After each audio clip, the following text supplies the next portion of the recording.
It's hard to believe that there was a time when the fighting game genre wasn't the fast-paced, combo-intensive frenzy that it is today. While we've become accustomed to over-the-top brawls full of dazzling super moves, there was a time when boxing was the closest we'd get to button mashing our way through a good fight.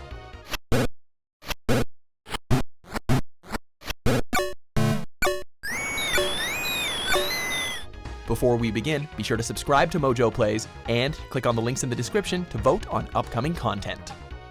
The 1980s introduced gamers to fighters that implemented martial arts, which set the pace for future titles throughout the decade.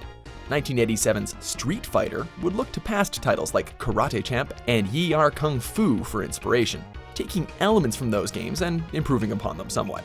But let's be honest, the only thing we really took from it was a handful of characters, the Hadouken and that stellar voice acting. Brooklyn, but don't forget there are many doors thank you all over the world.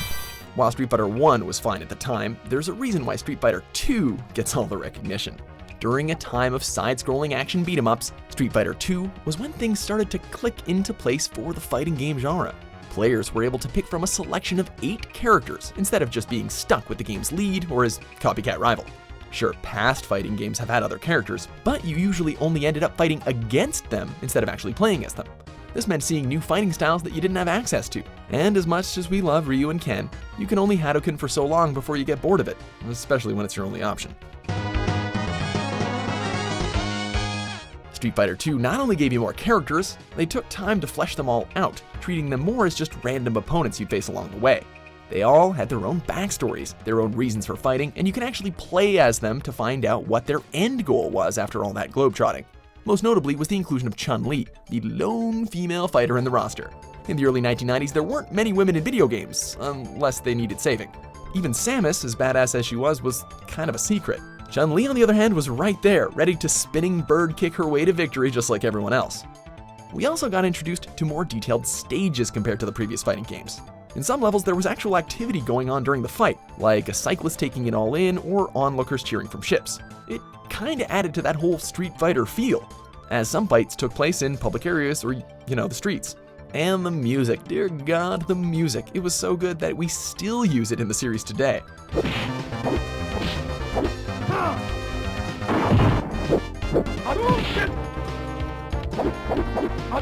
But this is a fighting game, so of course we have to talk about the fighting. Street Fighter 2 was full of sweet moves, each one fitting the character's unique personality. Players were able to switch between lighter heavy punches and kicks to more high-powered attacks. While you could win the day by jump kicks and sweeps, it was much more fulfilling to string together attacks to create combos. It also helped that everyone's life bars were a bit more balanced this time around.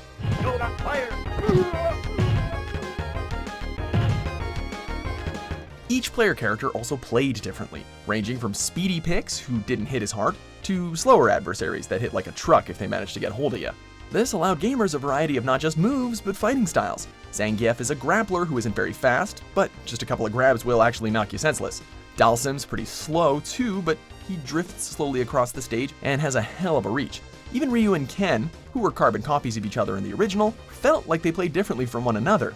This would set the stage for future fighting games, to the point that these characters became the archetypes for others that followed.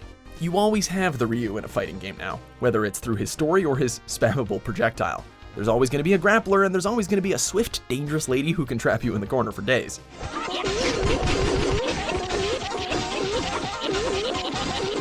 Over time, Capcom continued to improve and iterate upon the game.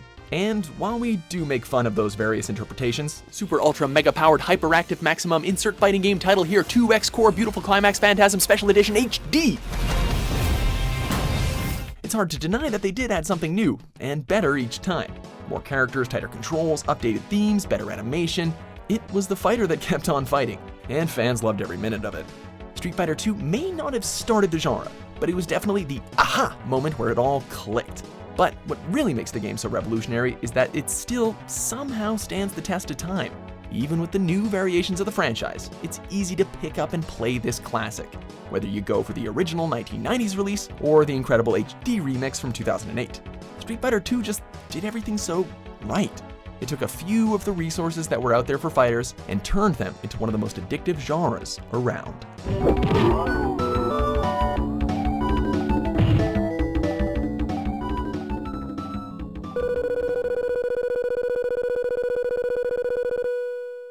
Thanks for watching Mojo Plays. Be sure to subscribe and click on the link in the description below to check out our suggestion page and vote on what content you'd like to see us cover next.